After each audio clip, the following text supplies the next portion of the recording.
So, hello everyone. First of all, many thanks to the IMF and the World Bank for hosting this CSO event. Many thanks to our panelists for taking time in their busy schedules to be here. Thank you to the co-sponsors of this panel, Latindadd, Arab Watch Coalition, Boston University Global Development Policy Center, it's always a mouthful, UNCTAD, AFRODAD, which are, of course, acronyms, but I think many of you are familiar with their entire names. I will spell them out later. Bretton Woods Project and Oxfam International. Thank you very much. And I'm Alex Main, Director of International Policy at the Center for Economic and Policy Research, and I'll be moderating this panel about special drawing rights, their uses and impact in developing countries. And I suspect that most, if not all of the people in this room are quite familiar with SDRs, so I'll be brief in describing them.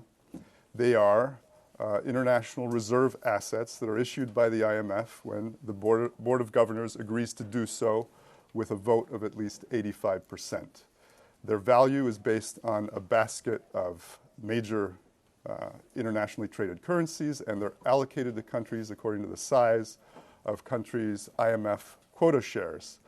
The first purpose of SDRs is to supplement countries' foreign reserves, but they can do much more than that. They can be exchanged for internationally traded currencies, they can be used to pay off debt, they can be used for domestic budget support. They have done and will hopefully continue to do a whole lot of good in the world, especially the developing world. And that's why we're here to talk about them today. A 2011 IMF report on SDRs stated that it can be argued that SDRs are inherently superior to endogenously generated reserves. They are costless as long as they're held in reserves. They are continuously available. They are continuously liquid. They can be accumulated without contributing to global imbalances. They can be considered to be a better store of value than major international currencies taken separately. To these benefits, I would add that SDRs are allocated without conditionalities. Countries can use these resources as they see fit, and they don't have to sign up for austerity programs. SDRs are debt-free while they sit in countries' foreign reserves, and if they are exchanged, interest payments have tended to be minimal. By providing instant liquidity, SDRs help countries that are facing urgent balance of payments difficulties. They can help stabilize the finances of countries whose economies are impacted by external shocks like a pandemic or like the current polycrisis of supply chain difficulties, inflation, soaring interest rates, and sovereign debt distress that we're seeing in many developing countries today. Finally, as climate advocates have noted, they can help developing countries address the challenges posed by climate change. SDRs, as you all know, have gotten very popular in recent years. In 2009, the IMF board approved a major allocation of nearly $250 million worth of SDRs to provide liquidity to countries struggling to recover from the global financial crisis. When the pandemic hit, there were new calls for a new allocation. Initially, the U.S. Treasury, which, thanks to the U.S.'s voting share at the IMF, can veto SDR allocations, stood in the way of a new issuance. However, U.S. congressional leaders lobbied for an allocation, and legislation in the U.S. Congress supporting a major allocation of SDRs was passed in the U.S. House of Representatives.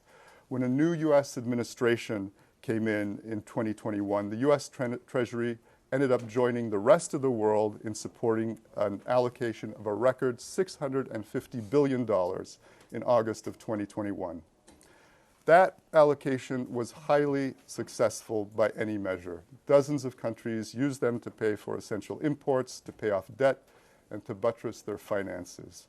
Our panelists will talk more about how these SDRs were used, and you can find reports and articles on how these SDRs have been used on my organization's webpage at Center for Economic and Policy Research.net, CEPR.net. Since that last allocation, the global economic context has remained dire for many developing countries. And along with appeals for rechanneling SDRs from wealthy countries to poorer countries, there have been renewed calls for a fresh allocation from around the world and in the US. here in Washington, U.S. legislators have again called on the U.S. administration to support a new allocation of SDRs. Last week, the same appeal was made by over 50 U.S. organizations, including the country's biggest trade union confederation, the AFL-CIO, and groups like Oxfam America, ActionAid USA, the Center for American Progress, and the International Crisis Group. And just yesterday, the global advocacy org Avaaz, I'm sure we've all received petitions from Avaaz, have put out a policy brief calling for a $650 billion issuance of SDRs and the reallocation of existing SDRs. So the clamor for more SDRs is growing in this country and around the world. But I'll stop there, as we have a distinguished panel of experts here today to talk about SDRs, how they've been used, the impact they've had, and their potential usefulness in the future. We were to have 6 distinguished experts today. Unfortunately, Avinash Persaud, at the last minute, was pulled into an urgent meeting, no doubt to discuss the Bridgetown initiative. He is not able to join us. He will be here in spirit. And so we have 5 experts today. And in order to have time for the presentations and to have a good Q&A, I'll ask that they keep their remarks within 8 or 9 minutes. We will have Jason Braganza, the Executive Director of the African Forum on Network on Debt and Development, so that stands for AFRODAD. Richard Kozul Wright, Director of the Globalization and Development Strategies Division at UNCTAD. Lara Merling, Senior Policy Advisor at the Boston University Global Development Policy Center and a CEPR Senior Research Fellow. Patricia Miranda, Global Advocacy Director at the Latin American Network for Economic and Social Justice, Latindadd. And Andrea Gamba, Deputy Division Chief in SPR International at the International Monetary Fund. Thank you very much, Andrea, for joining us today. We're going to start off with Lara Merling. She co-authored a report published by my organization, CEPR, looking at how dozens of developing countries used SDRs received under the 2021 general allocation.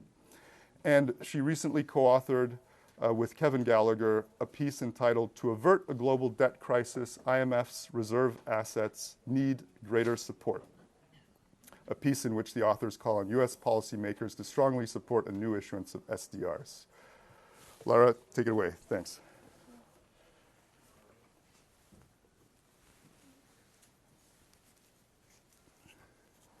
Hi, everyone. Can we see the slides? Yes, and once. Okay. So the first question I was going to answer already has been answered by Alex a little bit on what are SDRs. But what I want to emphasize is that they're a reserve asset and they represent a potential claim on one of the 5 currencies in the IMF's basket. And that's very important because it means that if, let's say, rich countries have SDRs on their balance sheets, there's no resources being wasted. It's just something that's on a balance sheet somewhere. So that should not be an argument against a new issuance. And the 5 hard currencies are the US dollar, euro, British pound, Japanese yen, and renminbi. And countries can exchange their SDRs that are allocated to them for a hard currency through the IMF if they demonstrate a balance of payment need.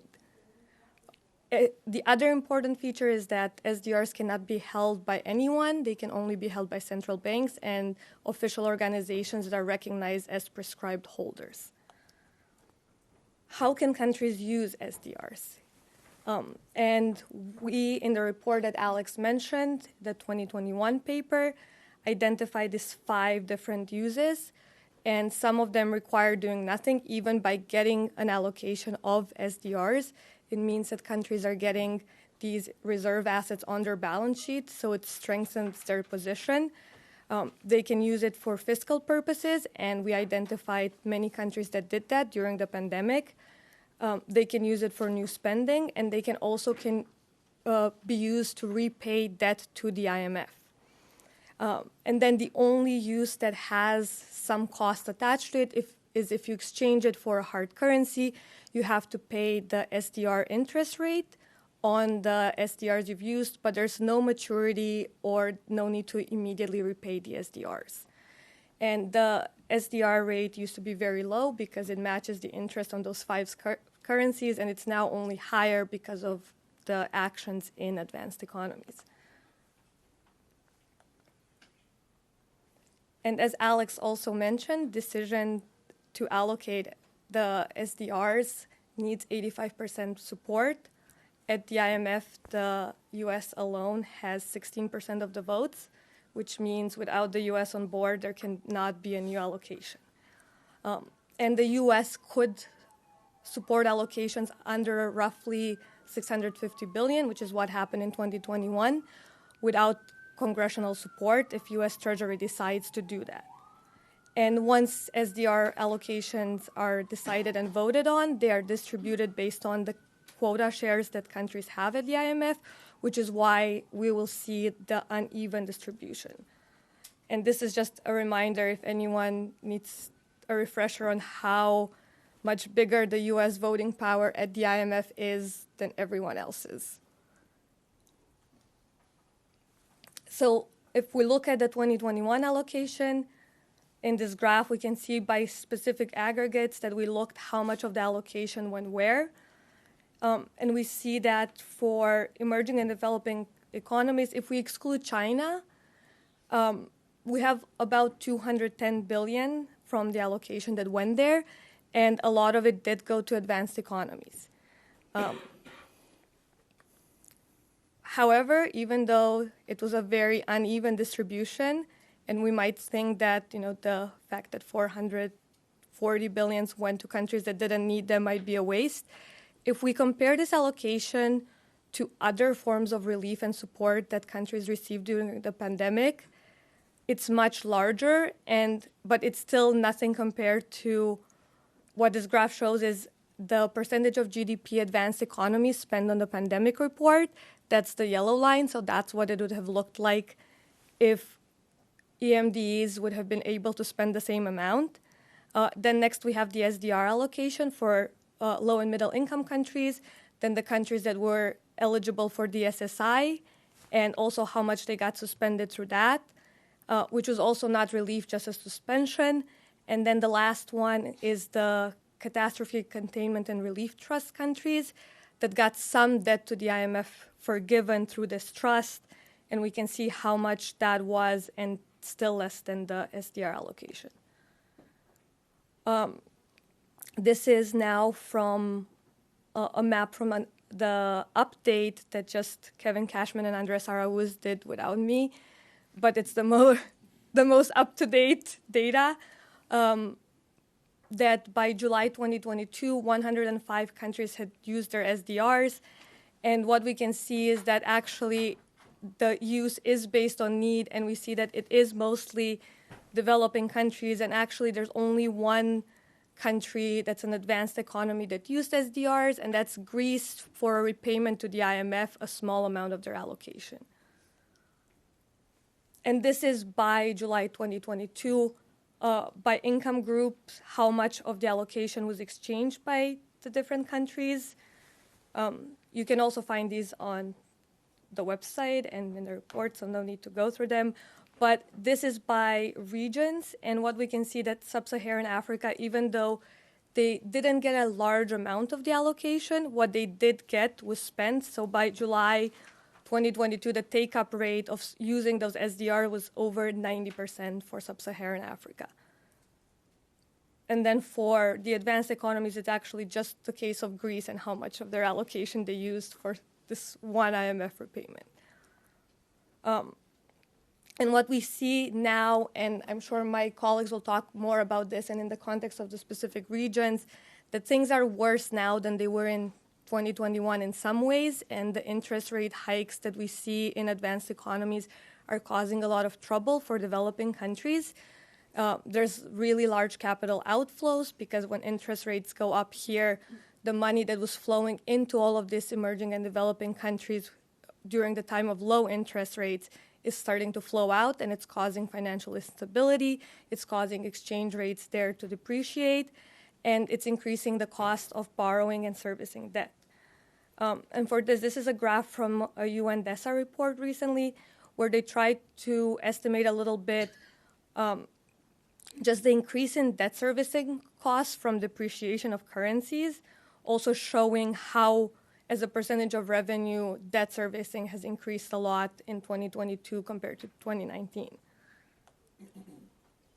And on the topic of this panel is countries, as we see the situation, countries do have very large investment needs, and sort of lowball estimates are 1 trillion annually for EMDs without China by 2025, and over 3 trillion by 2030 to make all the needed investments in climate and development goals.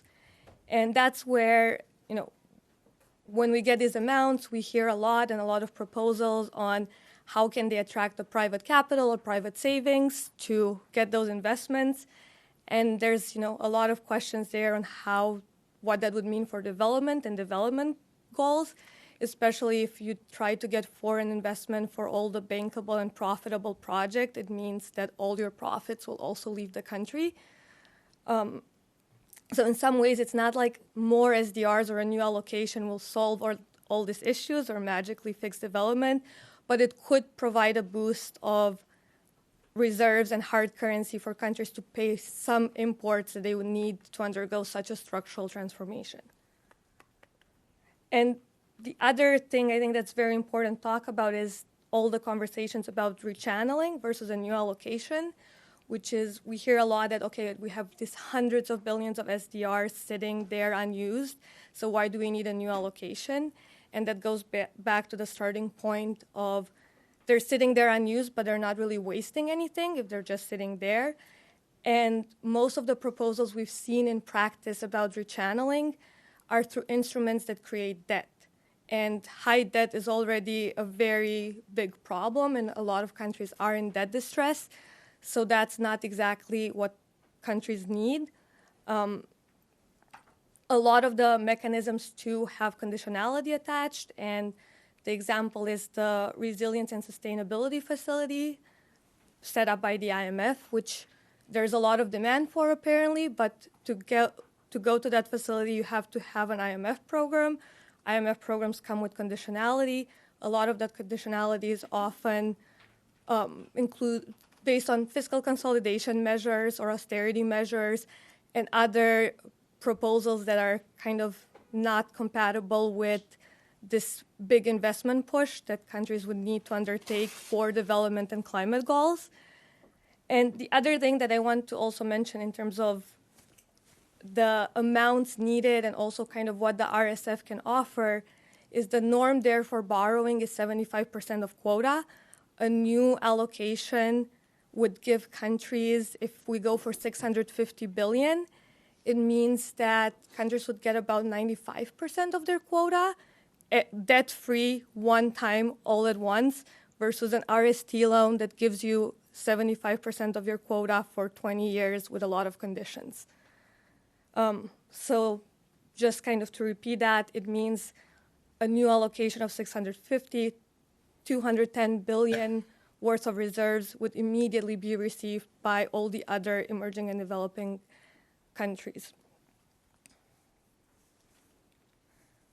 So the key takeaways would be that supporting a new allocation is something that is cost-free. There's no cost to anyone for issuing them, and it would give countries a boost.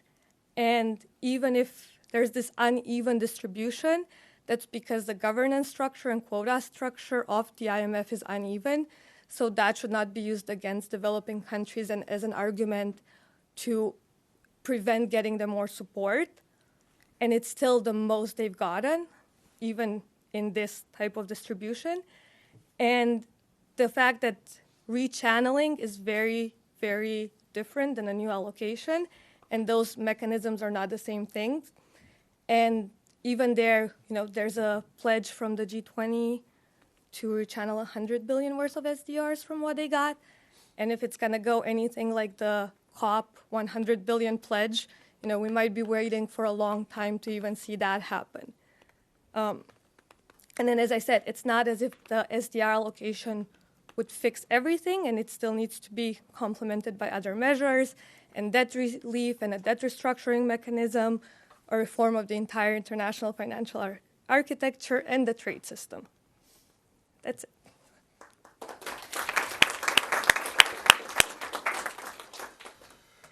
So thanks very much, Lara, and also for keeping within the time.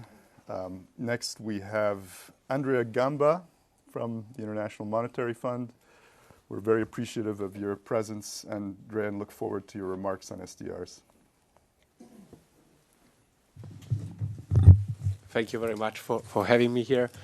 And I will briefly talk. I don't have a presentation, unfortunately, but I think that from the slides that we just saw and your introduction, much of what I wanted to say at the beginning has already been covered. And so some backgrounds on the SDRs, what they are. They are claims on reserves. They're not exactly a currency. But let me then jump through the allocation and the discussion of what basically led to the decision to the 2021 allocation, and then the consequent rechallenging of SDR, which is in a way what we will probably keep discussing in terms of the use of SDRs, which have been already allocated in the next few months and years, perhaps. So the decision to have a new allocation in 2021 was something which took a while, and of course the pandemic crisis was the major driver. But something that came with it was really the acknowledgement that SDR allocation are in line with quota shares in the fund. So richer countries get more SDRs because they have a bigger quota. And so together with allocation was a decision to work immediately to start rechanneling SDRs from countries who didn't need them to those countries who need them the most. And I think this is a useful background because in a way the allocation in 2021 served two purposes. One, immediate, was to provide liquidity at the global level to face the immediate BOP needs, that balance of payment needs that the pandemic crisis had created. And it was an immediate, very strong effect because it not only provided liquidity, but it really boosted confidence, especially in those countries who were in the weakest position. So we see this as a very positive effect. And the second effect is really this ongoing debate about rechanneling SDRs, which in a way multiplies their effect because it takes SDR can be voluntarily channeled by economies, strong economies that do not need them to poorer countries from a variety of instruments. And I'll get there in a second. Let me now step back a little bit back on the allocation itself and how the SDR allocation been useful or not in 2021. We saw some of these results already in the previous slides, and we think it's been very impactful in a positive way, especially for low-income countries. So this was the $650 billion equivalent, was the largest allocation in history. And it of course went to all countries who are IMF members, so about 190 countries. And we saw in the following month that we have seen different usages of the SDR. So in emerging market and developing economies, about 30% of countries did use the SDR. So they didn't keep them in reserves. They used them either to finance their balance of payment needs or for fiscal purposes to increase spending, which was urgent. The advanced economies mostly didn't need the SDRs to be used for their needs, but many of them decided to rechannel them. And so about 20% of them already pledged to channel these SDRs to one of the three tools that we have envisaged. And one thing I want to say, because it's also recent, is that you probably have heard, and there was a reference to it, a G20 commitment to channel about 100 billion SDRs to low-income economies. I think we are closer there than maybe, I would say, I would not draw comparison with the climate finance pledge, but I think that we are getting closer, and you see it in these days that the tension is still there. So in 2021, at the Rome Declaration, there was a commitment by many countries to channel at least 20% of their RSDR allocation to more vulnerable countries. Some of these pledges have been already stepped up. So France came out pledging 30% and urging other countries to do so. And Japan, I think yesterday or the day before yesterday, pledged 40%. So we see that the discussion and the positive momentum continues from allocation, and there is lots of awareness from those countries that channeling SDRs to poorer countries has a strong effect. Now let me get to how are SDR channeled. And there are three main ways that the IMF have been working on following shareholders' decisions. So the countries have decided to focus on three items. One is, in a way, a long-standing tool to support low-income economies, which is the Poverty Reduction and Growth Trust. That provides short and medium-term balance of payment support for countries with a lower income, and they support a broad range of structural reforms. And I would say we're not really talking only about austerity measures. We're talking really about things that can spur growth. That's really in the title of the trust for a reason. It's a set of facilities which taps on this trust, which is specifically to help countries achieve their longer-term development needs. And you cannot do that. No country can do that without macroeconomic stability. So the PRGT supported facilities try to really achieve that difficult balance of keeping the macroeconomic stability on the one hand, but also giving the space for countries to invest and spend in the critical development needs that they have. And we've seen actually that since the pandemic, these development needs have all increased, and there are many challenges that facing low-income countries. About 60% of them are either in debt distress or at high risk of debt distress.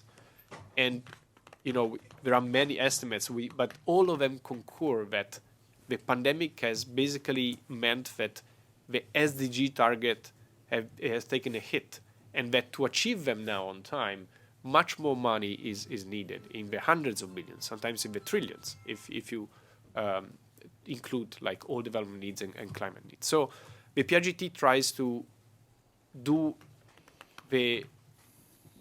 what is right at the policy level to ensure that as much money as possible, not only from the fund, can flow into this country, while supporting good reforms. And in order to do that, there was a decision to considerably step up the trust, which means more loan resources, but also more subsidy resources, because the PRGTs already currently carries zero interest rate.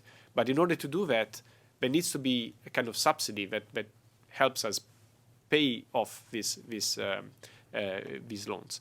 And so what we are working on with our contributors is to try and fill this gap, both on the loan side and on the subsidy side, so that we can continue stepping up the support for low-income countries. Then the second point of the second channel, let's call it, through which SDRs can be actually transferred to more vulnerable countries is new, and it is the Resilience and Sustainability Trust. And we already know from the previous presentation, but I would say that this is kind of a very new thing for the fund. Managing director has called it revolutionary for us, because it's the first time that we're really venturing to long-term financing. And this became, again, precisely out of a pandemic. We realized, our shareholders realized, that we needed a tool to address long-term challenges that will really imperil macroeconomic stability, maybe not today, but in 10, 20 years' time. And these have been identified as climate change and pandemics. We try to learn from, unfortunately, the pandemic crisis, but we are also acutely aware that climate change is an existential risk to all of us, and especially to countries who are most vulnerable. So we have basically designed the trust with this long-term nature in mind, which is, again, a first for the fund. So we are talking about very long-term loans, which are very concessional, 20-year maturity, 10.5 year grace period, a tiered interest rate structure, so that countries which are eligible for the RST, which is basically 2/3 of our membership, but those in this eligible list that are better off, basically pay a little more to cross-subsidize the countries which are more vulnerable and poorer. And that creates basically a financing mechanism which is very affordable to all groups of countries. And we find it, from the high demand, we find that countries do find it attractive. There was a mention, what does this money come attached to? And yes, we do support reforms, but I would say that this is a completely different kind of reforms or conditionality than our traditional, what we call UCT program conditionality. So our traditional programs to support actual balance of payment needs. The RST really is geared to the long term. So we are supporting long-term reforms, which the country want to do, and sometimes we do not have the capacity to do, or do not have the money to finance in the short term because the returns are in the long term. And the RST tries to fill that gap. And so we have initiated, in a way, a fundraising drive, which has been successful so far. We are about 2/3 of the way in terms of getting our targeted resources.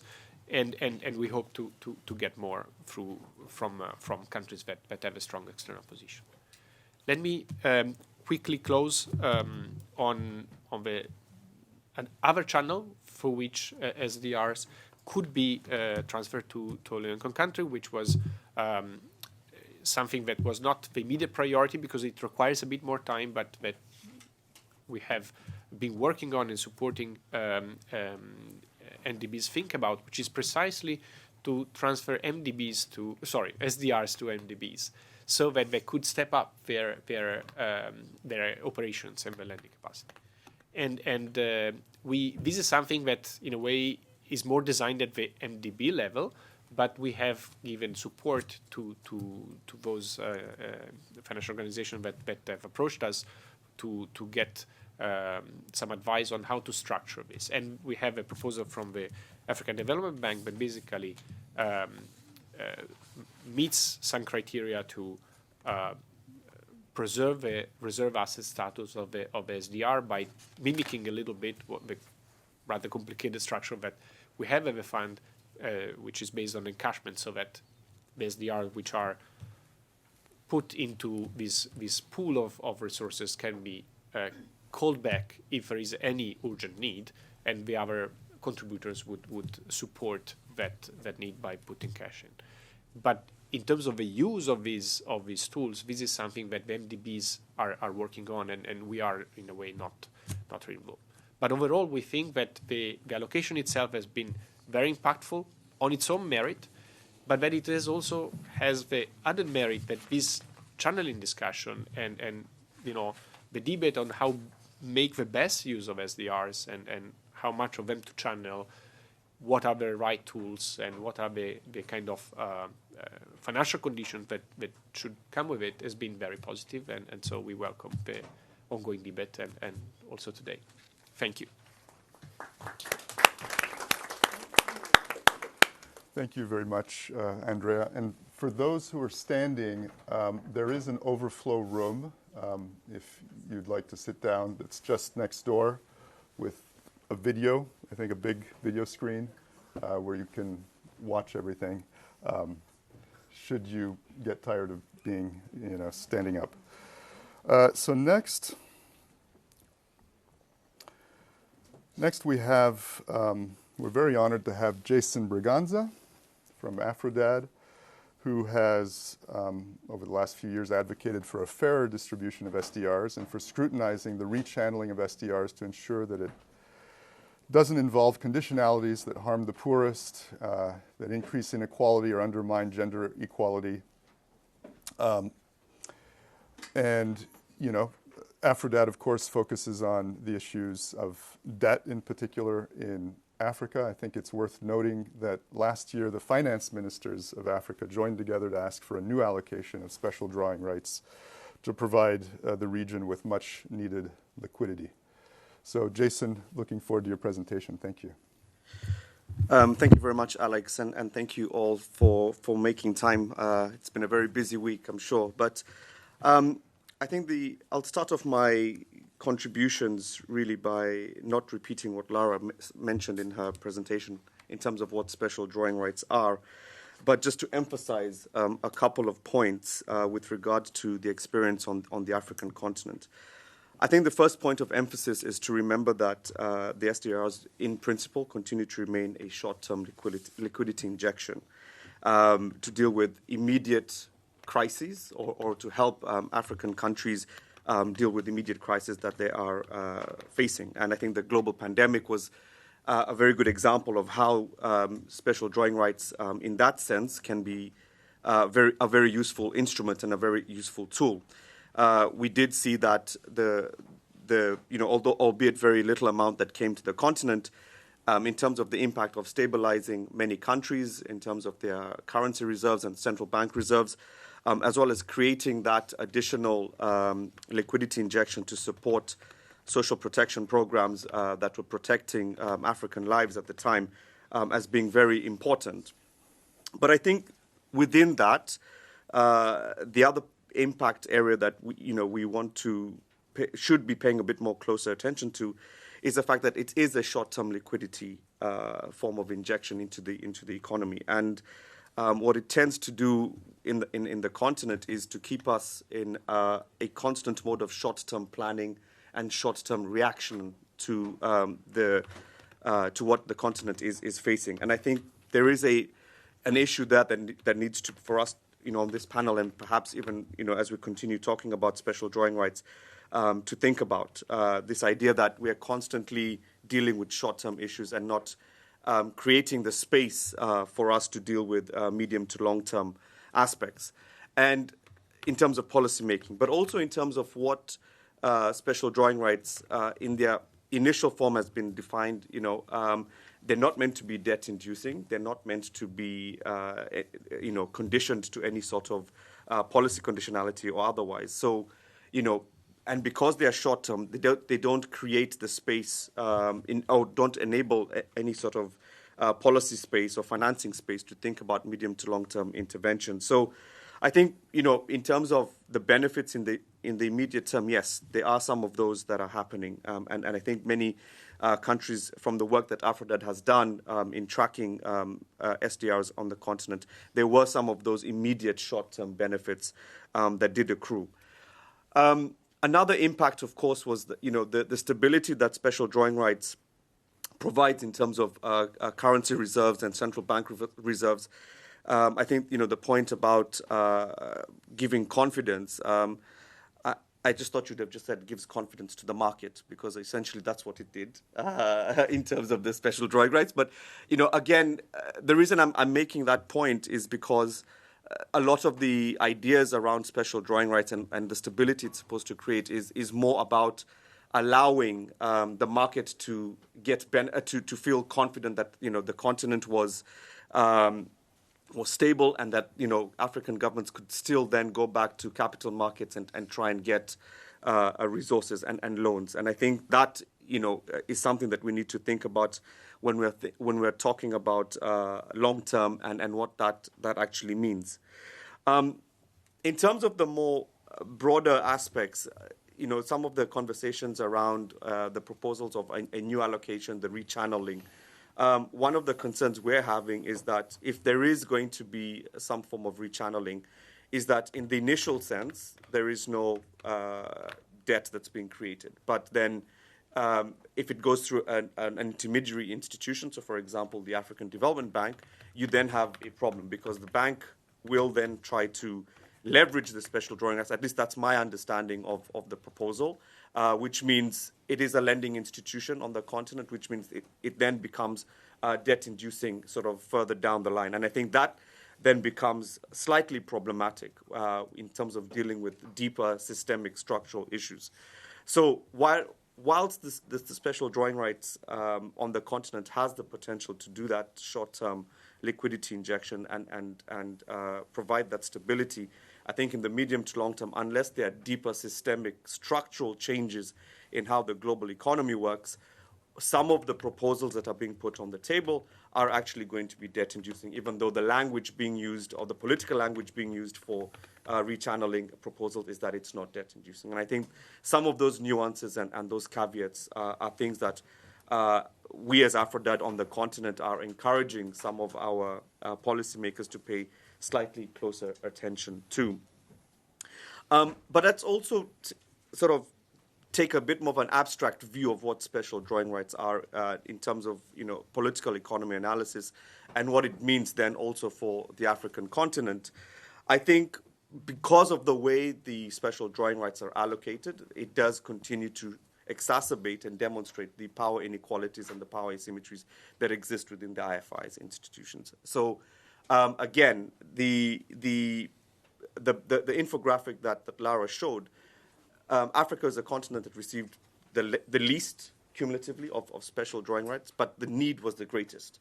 There are countries that didn't have any shade of blue, which means the allocation that they received from the 650 billion are probably going back into their own reserves and shoring up their own sort of central bank, whereas the countries that needed it the most on the continent is still now having to think about instruments like the PRGT, like the RST, which are heavy on policy conditions, if I'm not mistaken, which then further crowds out policy space or shrinks policy space on the African continent. So in terms of that experience, this is something that we need to, again, pay a little bit more closer attention. I think, finally, just thinking through what that should then mean moving forward is there an opportunity to take advantage of the quarter review process that's about to start? Perhaps.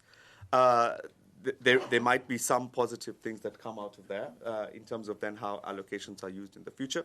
I think that's something that we can think about. But certainly the experience in the medium to short term, yes, positive. But I think in terms of being transformational, in terms of getting the African continent from being a primary commodity-dependent continent to being a middle, high-income, transformed, developed economy, I think there's some problems there, because also the fact that the special drawing rights conversation still continues to be a lot more about market-driven, leveraging private finance, debt instruments or debt financing development does tend to be problematic. I think what we should be talking about is how can the idea of special drawing rights be used to think about more systemic reforms in terms of transformative economic policy, creating more fiscal policy space in countries that need it the most in terms of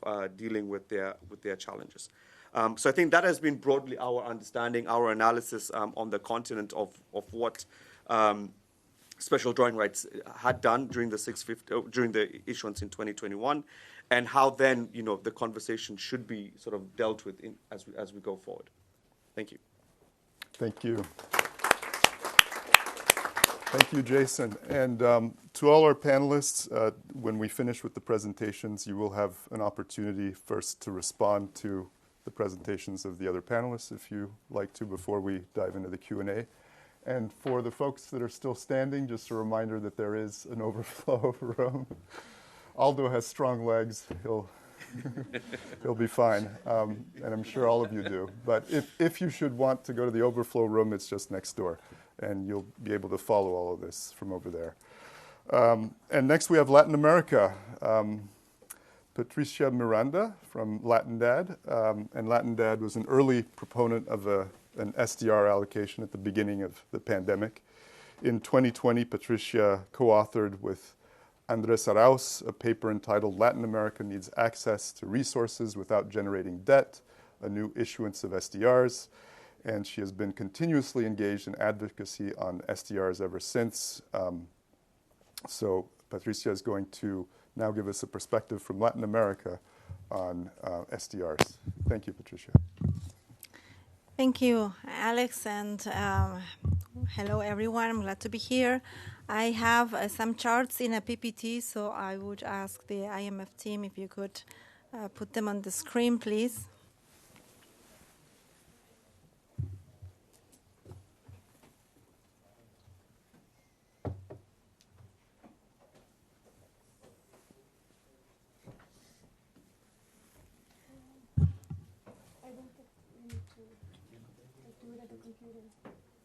Oh, really? Thank you, Andrea.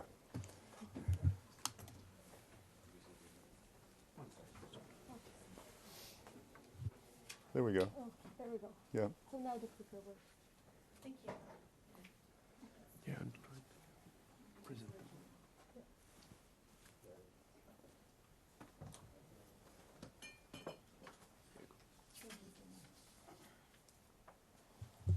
Well, thank you. Well, you will. Yes. Well, you will see here. You've seen this chart before. It's the allocation. Just to reflect how unequal it was the allocation. It has been mentioned already. Advanced economies received more than 60% of the allocation, and in the case of Latin America, we received almost 8% of the total allocation. But what I want to reflect also here is a calculation, and this will be published very soon in a report that Latindadd has been working with Andres Arauz and will be co-published with CEPR as well. So we will keep you posted about this report. And we have here calculations of the allocation per capita. So you can see in blue that, of course, the most developed countries are the ones that received the higher allocation. And in blue, and you can see in different tones of green, especially in the south, which is Africa and Latin America and Asia, the regions that receive a less allocation. But we also do have the use by region, and we have a calculation per capita as well. And these figures are a little bit more updated until February 2023. And you can see here that in the blue tones, you can see how was the use in the south, mainly Africa, but also Latin America. So we can have some sense of the impact because we are looking at per capita calculations. And you can see here as well what was the use of as well. This data has been collected until February 2023, and there have different uses. I will mention them a little bit later, but we can see here that we can see that Africa. In the first column, we can see how many countries used, and we can see that more than 90% of African countries used SDRs, and in the case of Latin America, almost 60% of countries used SDRs. In the second column, we can see the use of SDRs, which has been to pay debts as debts to the IMF, but also in the use for foreign exchange currency. And in the third column, we can see the use for fiscal support. And here, as a fiscal purpose, and we can see here that Africa used, of all the SDRs that they used, 80% of them were aimed for fiscal purposes. And in the case of Latin America, it was more than 40%. So I just wanted to have this visual sense of the use of overall of 190 countries that received SDRs, 94 used them in 2021. The first one, as we saw, Africa, and the second region that used it was Latin America and the Caribbean. And the use was not only to strengthen international reserves, But also there were other uses of SDRs as a balance of payment needs, paying debts, as I said, and for fiscal purposes. In the case of Latin America, we received 51.5 billions. Not all countries received them, but I want to emphasize on the importance for middle-income countries. And we heard today that how low-income countries were benefited, but also middle-income countries did benefit. And actually, this was the main global economic policy for middle-income countries in the context of crisis after the pandemic. Middle-income countries didn't have access to the DSSI or to common framework. So this has been an important initiative for our countries, and in particular in Latin America, where almost all our countries are now classified as middle income. So overall, in my region, 20 countries out of 32 used SDRs. This represents the 55% of SDRs allocated in the region, and it represents 22% of the SDRs allocation that were globally used.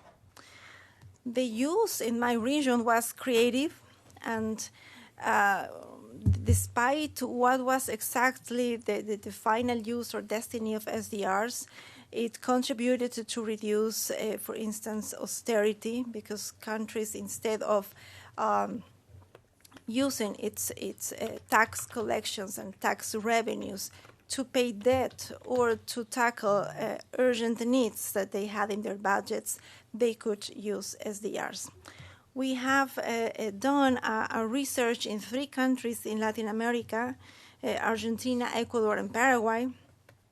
We have done this jointly with Oxfam Latin America, and to see what was exactly the use. And we had to make a local research, because it's not easy to have access to this kind of information.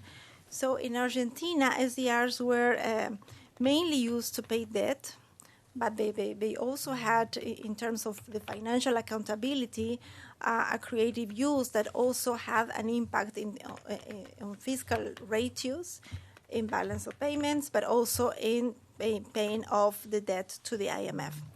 In the case of Ecuador, it was mainly used to pay debt, and in some cases, we could see that some of them could have been used for budget purposes, but it was not easy really to track this small part. And in the case of Paraguay, it was fully used for budget support, and the main destiny that this had was for health investment and social protection. SDRs are then important. It's far beyond to say that it's only an asset and to strengthen international reserves. But as I mentioned, it's not easy to track the use due to the financial accounting, and this I will come back to this later in our recommendations, and we'll also let you know some of our recommendations around it for countries, but also for the IMF. I also want to briefly address the rechanneling issue, and from the SDRs that were allocated in developed countries, we have these calculations that will be published in this report, that if rich countries would donate only 25% of the SDRs that they received, and that of course they are not using, it could be possible to pay and cancel the whole debt that countries have with the IMF, for instance. And this, of course, in addition, would imply for not having programs with the IMF and not having the consolidation measures and the austerity measures. And if this would be done, the impact on rich countries' balance sheets of their central banks would be really minimum of only 1%. we don't have the calculation, but this can be also an exercise to do with the World Bank and how much of SDRs this would imply. So rechanneling is on the table, has been mentioned in this panel already. The RST has been mentioned as well, and also MDB's role. And I would like to mention here that MDBs at regional levels could have an important role in rechanneling, but it's important to take into account that from the perspective of our countries, any rechanneling that implies debt, it means that we have another business as usual credit, another business as usual loan that implies to have a debt service payment. And in some cases, if it is through the RST with the IMF, it also involves the fiscal consolidation measures that we know. So in the case of the regional MDBs in Latin America, we have 3 now prescribed holders that are that would be able to rechannel. As our countries are classified as middle-income countries, and this is a different discussion if it's okay to classify with a GDP per capita, which is something that we also criticize. But the access to this to credit through regional MDBs in Latin America has the concessionality has been changed in particular in the last decade. So it's not really concessional. So this should be an important thing to address if regional development banks will rechannel SDRs. So limitations to rechannel SDRs as grants and as currently is happening only as debt, for us it's also a matter of political will. We can say, well, because the balance sheets of the central banks in developed countries don't allow, but it could allow. And in the report that we will publish, we are going to analyze how this could be registered in central banks for developed countries and how this could be really a game changer in terms of, okay, if it can be done, then is it at the end really a political will for not rechanneling as grants and not only as debt? Finally, among some of additional messages is that the impacts of the SDRs, we have seen some examples that I mentioned today, but the impacts would have been higher if the allocation would have been higher, more ambitious. Rechanneling is important, but the impacts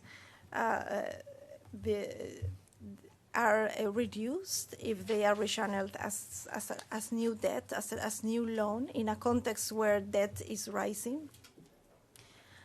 Providing liquidity is important for reserves, but also the fiscal use. And I mentioned these 3 examples where a fiscal use was really important for these countries.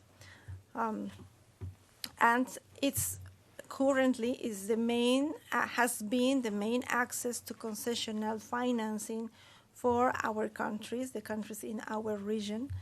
And this, of course, could be in the middle term and even in the long term, an important source of financing for the Agenda 2030 and the climate commitments.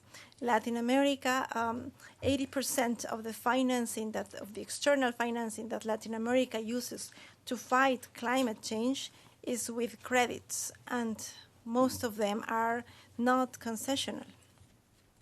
Lastly, the transparency is important to have registers and the financial accountability to see how SDRs have been used, and this is a responsibility for the recipient countries, but also for the IMF. And in the case of recipient countries, I want to raise the experience of Paraguay. Paraguay, in the bylaw to use SDRs, included an article, an item, to identify the source of financing in their budget. So it's easy to see in the budget the use of SDA, the SDR allocation in each item of the budget.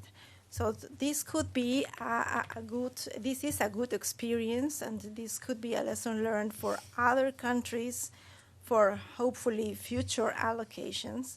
But, and this could be also something that the IMF could recommend to countries to include the source of finance in the budgets, and that is also important for not only academia or civil society organizations. All stakeholders at national levels could see how SDRs have been used in their countries. But on the other hand, our recommendation also for the IMF is, as responsible of the issuance, is to publish allocation transactions of each country for domestic use at national levels regarding the fiscal use.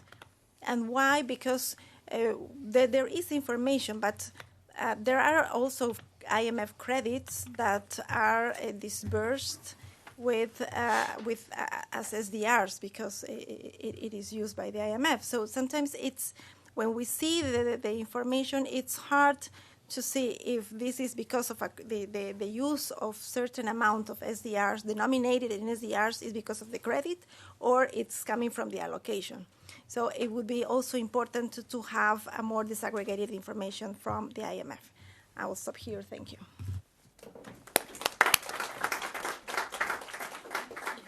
Thank you very much, Patricia. A lot of food for thought there. Last but not least, we have Richard, who's been paying a great deal of attention to SDRs, I'm sure, from his vantage point at UNCTAD.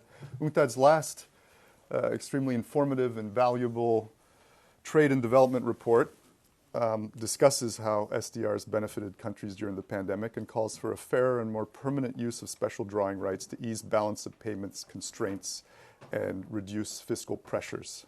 So I'm wondering, Richard, whether you can sort of expand on that. Thanks, Alex. I'm not sure. I mean, my fellow panelists have covered the ground pretty thoroughly, and I don't want to take a lot of your time. But let me just give a couple of reflections from the UNCTAD perspective. Some positive, some not so positive. And positively, I mean, UNCTAD, as you hinted, Alex, was very quick to, during the pandemic, come out in support of a large new allocation, SDR allocation. And I think it's important to re-emphasize what my fellow panelists have said. It was a very important step forward, and a very large one. It doubled the size of the existing stock of special drawing rights. And despite the limitations that we know about, it was a major source of support for many developing countries, including some of the most vulnerable developing countries. I hope Andrea is right that it's also triggering a rethinking of conditionality if they are rechanneled. I'm a little skeptical of that, I have to say, but I mean, it is part of a rethinking of some of the elements of the international architecture that have come out of the pandemic. That triggers a little bit of a worry for us. That is that there's a certain sense, and reinforced by what I've heard this week at these meetings, that advanced economies felt that they had to do something significant, given that they would, in response to the pandemic, given that they were doing something significant for their own people in terms of dealing with the economic consequences of the pandemic. And there's a worry that now the feeling that things are getting back to normal, the pressure on them to actually continue reform will dissipate fairly quickly. And that's a first worry that we have, despite what I think everyone has clearly indicated the value of SDRs are to developing countries. A second issue I think we need to recognize is SDRs were created in a very different time from the way in which the world economy works today. I mean, the world economy is much more financialized, and the potential vulnerabilities that come with highly financialized economies are much greater. To put that in a context, last year, in 2022, that is the year, essentially the year following the allocation of September of 21, developing country, the reserves of developing countries declined by $360 billion.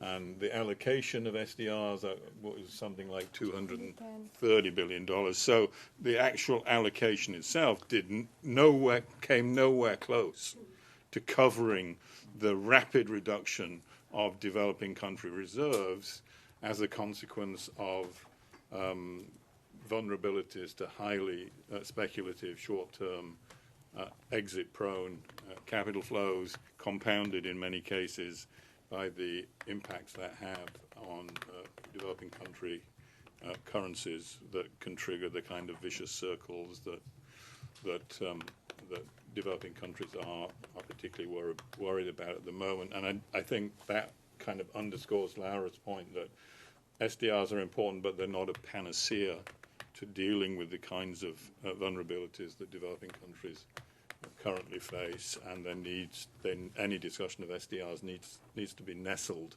in a wider discussion of the systemic weaknesses and asymmetries that characterize the current workings of the international financial system. So I think that the changes are very important. Now, that kind of takes me back, not in person, I have to say, in case you try and work out my age, but it takes me back to UNCTAD's early involvement with the special drawing rights discussion, because UNCTAD was essentially there from the beginning.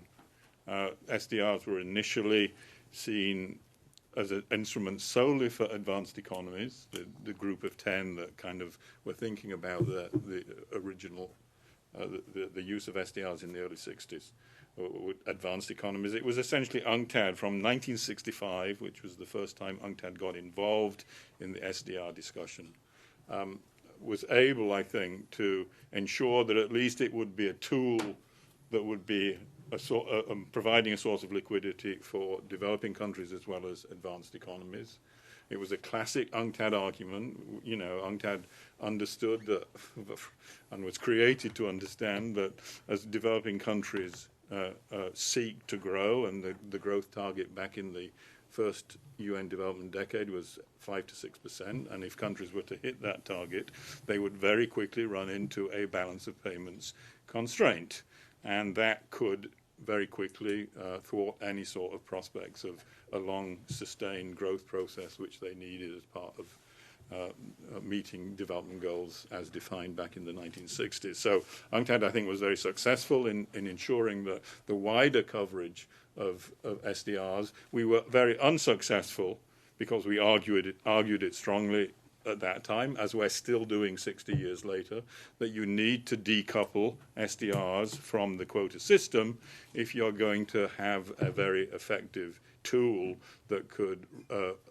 reflect the needs of countries rather than the political dimension that characterizes the kind of board allocation that marks SDRs to this day. So that whole question that 65, how do you get a fairer allocation of SDRs, was first raised back in 1965. The other issue, of course, that was raised fairly quickly by UNCTAD in this context was the issue that you've all been talking about whether SDRs can be repurposed to be not simply a tool of international liquidity provision, but also a tool of longer-term development finance. It was called, back in the day, it was called the link. That is, how do you link SDRs to long-term development finance? And all the issues that we're talking about whether you can, whether you need to change the rules of the articles of the IMF to be able to repurpose SDRs, whether you can find indirect or what we now call rechanneling mechanisms to use SDRs through multilateral development banks or other mechanisms. Back then, the only mechanism that was really discussed was the IDA, which was a potential source of recycling special drawing rights back in the late 1960s, early 1970s. And all the discussions that we're having again 60 years later, 50 years later, were under discussion in the day. So the fact that we have not really moved on these issues in 5 decades is a particularly troubling one from the point of view of the UNCTAD that has been trying to make the case for a different way for the use of SDRs, both as a liquidity tool and a longer-term development financing tool.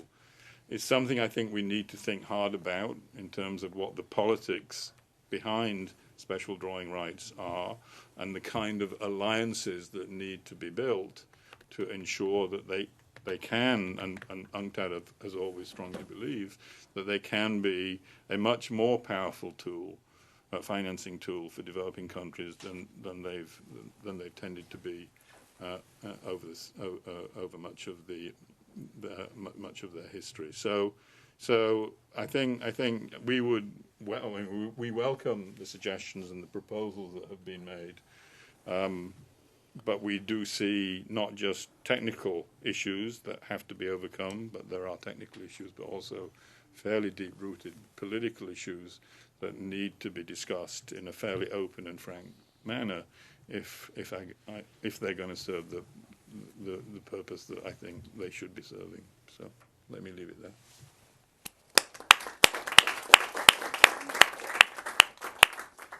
Thank you, Richard. And I have a lot of questions, but I'm also aware that there isn't much time left. So I'm not going to abuse too much of my prerogative as moderator to ask a couple of quick questions, and then we'll take some questions from the audience. Perhaps we'll have time to take questions as well from online, if that's possible. We're still investigating that. But please, if you're online and can send us something via the chat, please feel free to do so. We'll see if it works. And so my quick questions then that can be taken by any of the panelists is that, first of all, there seems to be a lot of talk within the IMF about rechanneling SDRs. And Andrea gave us a great overview of the different forms of rechanneling that are under discussion. And of course, 2 are already active. We're still waiting to see whether there will be rechanneling to MDBs. But as I think a few of us have underlined, there's also a growing clamor for a new SDR allocation, certainly outside of the IMF. And, my question is there anything inherently contradictory in pursuing rechanneling schemes while also seeking a new allocation of SDRs? And then secondly, both Richard and Jason kind of underlined a limitation of the SDR allocations as we've seen them so far. Richard pointed to the fact that, with this last allocation, the reserve needs of countries are not being met, not even close, by an allocation like this one. Jason pointed out that, an allocation here and there tends to keep countries, certainly on the African continent, in a constant sort of short-term planning mode, doesn't create space for more long-term planning, economic planning. And I just wanted to remind everyone that, you've had for a long time a proposal for regular issuances of SDRs. The Nobel laureate Joseph Stiglitz, former U.S. Treasury official and Fed official Ted Truman, who a number of us know, who's been very engaged on this issue, has also called for regular issuances of SDRs in a paper that he sort of published, a draft paper that was online. He had a scheme for annual issuances of SDRs. Famously, Prime Minister Mia Mottley of Barbados at COP26 in Glasgow was also suggesting yearly issuances of SDRs. And so I'm just wondering if any of the panelists thinks it could be possible and if it would make sense for SDR allocations to become a sort of a regular thing and a permanent policy of the IMF. So those are my questions, but I'd like to also take a first round of questions from the audience. Anybody out there? Yes, Rick. Hi. I'd just like to ask any of the panelists, can you describe how you would view the difference between the U.S. Federal Reserve engaging in quantitative easing and the way with which it sort of creates money out of thin air to purchase bonds as part of the quantitative easing process, and how would you see that as different or similar to the way the IMF can create new SDRs? Thank you. Yes, go ahead. Hi, Kate Globally-Swan from UNCTAD. My question is for Andrea, but maybe also other panelists if you want to give any reflections. At COP26, we heard, I suppose, a kind of request from the Green Climate Fund to become a prescribed holder, and there's been suggestions of other institutions becoming prescribed holders. We also know at COP27 there was the decision to establish a new fund this year, the Loss and Damage Fund. Is there any discussion internally about new prescribed holders? And then obviously in that outcome, there was a specific request to the IFIs to consider their role in financing loss and damage, and just to see if SDRs is being considered along those lines. Thank you. Okay, and one more.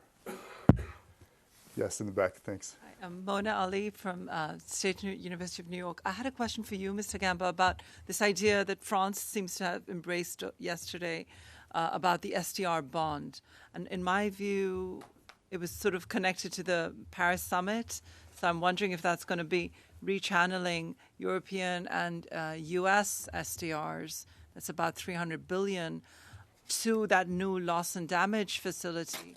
And I'm just wondering what the IMF... Thanks. We'll try to do a second round of questions, but I think we'll start there. There's already a number. So we'll start with Andrea. Thank you very much for the questions, and I think let me start maybe with the SDR bond one, and of course the caveat there is that this is also kind of rather new, so we do not have much kind of technical work behind it. What I read was an earlier proposal. I think it was published in the Financial Times about SDR bonds. I think the recurring theme for us is that we, as an institution, are very open to explore with everybody how best to make use with SDRs and bonds, hybrid capital for MDBs. They are all ideas worth exploring, and we are very happy also to kind of support technically this kind of proposal to see whether they are feasible or not from the technical level. Eventually, many of these things are political, as was mentioned before, and so it boils down to be a shareholder decision, and that's something that we would need to kind of basically sit back and basically respect what our shareholders prescribe us to look into more deeply. This question was also related to the loss and damage, and the previous question of the Global Climate Fund as prescribed holder. So on loss and damage, I don't think the fund is directly involved. And I'll come back to that because I think that this and also the previous question and others, other comments are related to one thing in general that I want to say about, in a way, the SDR versus the broader toolbox that we all need to collectively push to get to the goal. And the question there is, there are things that the SDR can be pushed to do better.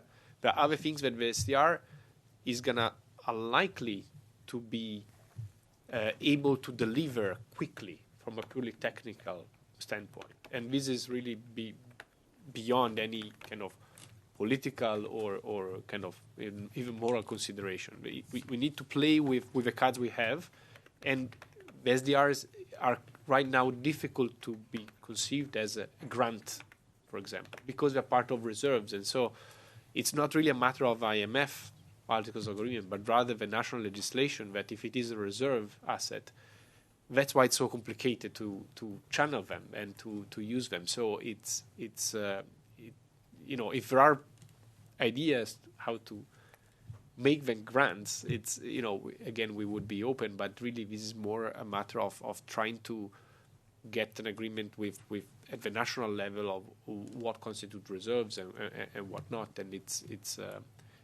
so it's a bit beyond the technical role that the SDR as conceived right now can do.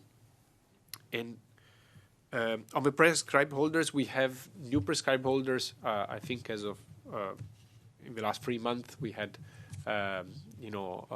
several new MDBs, which are now prescribed holders.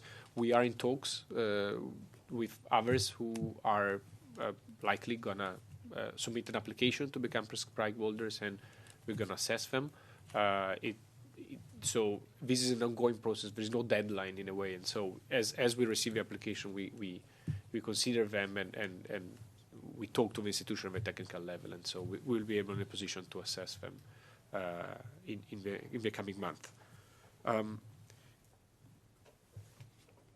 I would say, if you allow me 1 more minute on the general point I was making on the toolkit, and because I think that really the trick would be to try and use all tools together. The point I want to make is that we need SDRs, and we have done this allocation. We've seen that basically 60% of low-income countries used it, so it's been useful. We know it's useful. We know it cannot be a repeated game, frequent game in the current institutional context. But we also need grants, and that's something that, again, it's for mostly, the international community to try and step them up. And we need concessional finance, which is debt, as you correctly mentioned. Like SDR channeling is typically debt, because at some point, even very long term, but it will need to be repaid. But it is concessional. So the point is that, especially with the RST and with the zero rate in the PRGT, we have made this thing concessional. So in a way, also the fund is trying to go in the direction of increased concessionality, increased space, not only with, in a way, the quantities and the debt levels, but really also in the conditionality. If you look at our staff reports today compared to our staff reports in the early 2000, I think you wouldn't think it's the same institution, probably, right? In terms of the attention that we put on, fiscal space, the need to do investments for growth, for development. And all these, in a way, we need to kind of lift further, but without forgetting that, there are the reciprocal limits that each institution needs to go, and in a way, it's going to be a package. And every single tool will not make it to get the very significant amount of money which is needed to achieve SDGs. Thank you. Thanks, Jason. Yeah, thank you. I mean, maybe on the idea of rechanneling, new allocation, and regular issuance, I think, as I stated before, I think there is a place in the short term. But my concern really is if we continue with this narrative without thinking through a more deeper and systemic change of the architecture that African countries are operating in, then what we're doing is just keeping the same cycle moving on. The trade system, the global financial system, is it changing apace with the role of the African continent as the African continent evolves? Would regular issuances or a new allocation necessarily transform the African continent in the current financial and economic architecture? I think, largely speaking, the answer is no, right? Because we're still a primary exporting continent. We still have, we're still or currently implementing a very deep debt financing development agenda rather than a domestic resource mobilizing financing agenda. We have a model, an economic system that is extractive from the continent. So would a new allocation in the medium to the long term or consistent allocation, regular issuances help us move the needle of the continent to where we don't rely on or need this?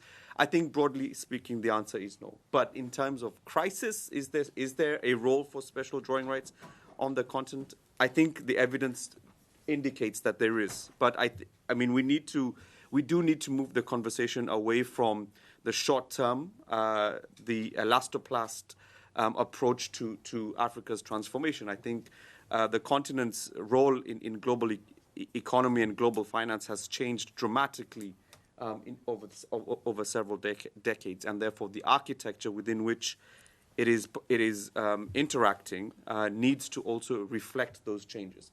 So I do think that important, but it's not. It is not the silver bullet, and I think we need to really be very deliberate in articulating that.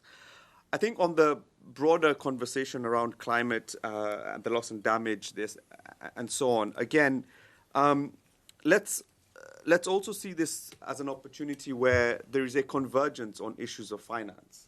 I think, Richard, you put it very well somewhere. I read that the issues of climate are not humanitarian; they are development issues, and therefore they should not be isolated from the broader development finance conversation. So there is an emergency, yes, but there are also fundamental development finance issues that need to be resolved. What kind of trade-offs are being made if all of a sudden we're going to say, well, we need SDRs for climate? What are the kind of trade-offs that are being calculated for countries in the African continent? And the reason I'm saying this is because we need to then fully understand what the entire development finance landscape needs to be. And I think the issues around climate should be seen alongside issues of tax, addressing issues of debt, as well as addressing things like illicit financial flows. And this is particularly for the African continent, because there is still a lot of extraction that is taking place. And these kind of conversations, if we start spreading them out, it does become very disparate and incoherent in terms of what's happening within the global financial and economic architecture. Thank you, Jason. And for our remaining panelists, I'll just ask you to keep it quite short since we don't have much time yet, but I'll also ask for the indulgence of the IMF to allow us to go over by a few minutes so that we can answer these questions and perhaps even take some more. Patricia, please. Thanks. Thanks. Well, you asked if there is a contradiction, and I think that the rechanneling is the way to correct the failure of the wrong distribution in the allocation in the first place, and trying to make a progressive something that was born as a regressive initiative. So, but in a slow, short manner and in the form of debt. So if it makes sense to have another allocation or regular allocations, and I agree with Jason, in a context of crisis, besides it's one crisis after the other, it's not that we are still in the pandemic, it's one crisis after the other. So in a context of crisis, yes, it makes sense. While in the middle and long term, for instance, the global tax system is changes, and our countries can fairly collect their taxes in a more sustainable way. But while other systemic changes take place, yes, in the current context and in the short term, new and regular allocations are important, because the recovery remains unequal, and we have seen the figures. So I'll stop there. Thank you. Richard? Yeah, I think the Malcolm X principle of by any means necessary, given the scale of the problems that we face, is probably the right one to adhere to. And so if we can rechannel as well as ensure regular issuances, I don't see these as being in any sense inconsistent with each other. I mean, they require institutional reforms, and we need to recognize that. I think one of the issues that would come up quickly, because it came up in the 60s, was whether they were inflationary on a global level, if you were going to issue them on the kind of scale that we're talking about. And I think that might be an issue that would have to be addressed again. But I think we need, and for us at least, if if they can fuel an increase in long-term concessionary lending, if they can be the basis for scaling up concessionary financing, or there is debt creating, then I think that's something that we, when you're talking about $2 trillion a year in financing a climate transition in developing countries, then concessionary lending will be a significant part of that story. And if SDRs can unlock that, then I think we have to welcome it. And Rick's, clearly they're not like QE at the moment. Janet Yellen can find $400 billion under her sofa to help save banks. I don't think SDRs, unfortunately, have that degree of flexibility that the Federal Reserve has at the moment right now. Thanks, Richard. Lara? And just to pick up on that, I would say that the similarities with that and SDRs is that the U.S. calls the shots in both cases, even though for SDRs it should be a multilateral decision. And then the difference is the U.S., as Richard said, tends to be a lot more generous when it comes to its own banks and financial system. And we can extend the point to also swap lines for its friends and not just domestic QE. And just to end maybe on the contradiction point too, of they're not contradictory, but the question here is political will, because rechanneling is being presented as something that like, oh, we still have this 400 billion unused, so then we don't need a new one. They're not contradictory otherwise. It just means that it takes away the political will and kind of gives the cover of saying you're doing something.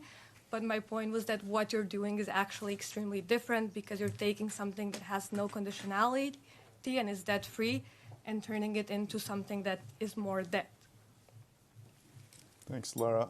And do we perhaps have time for a couple of more questions?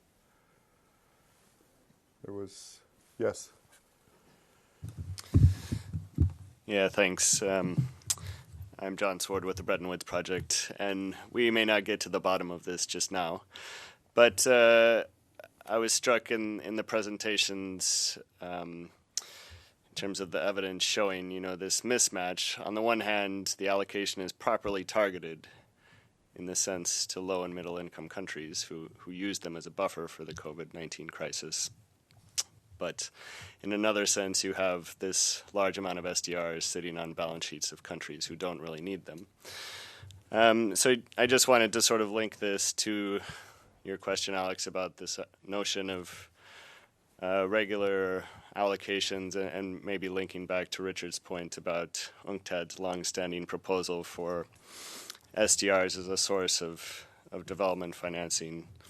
I guess in the current context, how would you see that being designed, given this mismatch that we see between a large number of, the largest shareholders don't actually need this source of reserves, yet it's hardwired into IMF quota and the imbalances we see around that. So, yeah, that's what I wanted to ask. Thanks.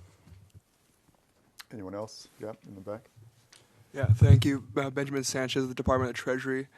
On the topic of SDR allocation as potential source of development financing, I would want to ask if any of the panelists could, maybe elaborate on the relationship of a more regular SDR allocation in regards to supplementing or potentially replacing the more predatory type of development lending we see from governments like the People's Republic of China, and on the flip side, potentially it's a source of something that's more of a taxpayer-friendly type of development aid from the U.S. bilaterally. Thank you. Okay, and one very last one. No? Okay, well, we'll keep it there. So, panelists, there were definitely questions for Richard. Anyone else want to take questions? Lara? I'm happy to take the question of, you said predatory lending from China, but maybe, develop a little bit what do you mean by that, and how are Chinese loans predatory in a different way than IMF loans, and how is, in the debt situation, China is not the largest creditor. So it kind of seems like a weird comparison to make. And the U.S. is the one that calls the shots at the IMF, and the IMF and World Bank are the institutions known for their conditionality in lending. that's I Okay. would endorse that. I mean, the discussion on Chinese lending, unfortunately, in the Americas is very, very distorted.